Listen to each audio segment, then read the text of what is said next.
Plus la foule grossissait, plus la tension montait. Même si, en grande majorité, c'est dans un esprit pacifique qu'étaient venus ces Hongkongais par dizaines de milliers pour tenter de stopper le projet de loi sur l'extradition vers la Chine. At the end of the umbrella movement, didn't we have this slogan saying that we will be back?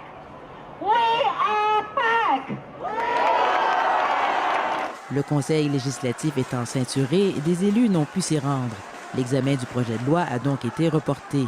Une petite victoire, mais ce n'est pas l'abandon comme tel réclamé par les opposants. Jusque-là, il y avait eu quelques heures, la situation a dégénéré.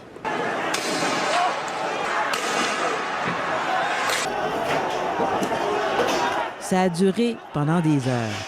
Les pires violences politiques à Hong Kong depuis des années.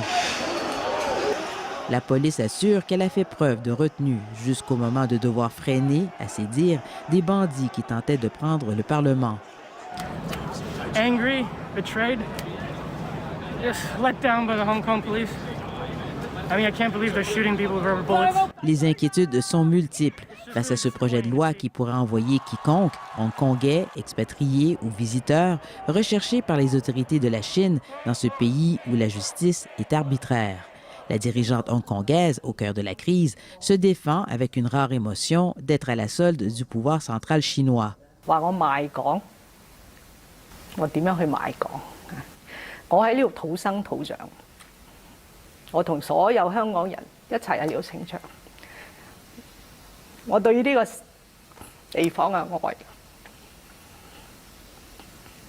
Reste que, face à la pression d'une partie de son peuple, elle n'a toujours pas l'intention de reculer sur ce projet de loi d'extradition qu'elle qualifie de nécessaire et auquel tient mordicus Pékin, au mépris des critiques et mises en garde internationales.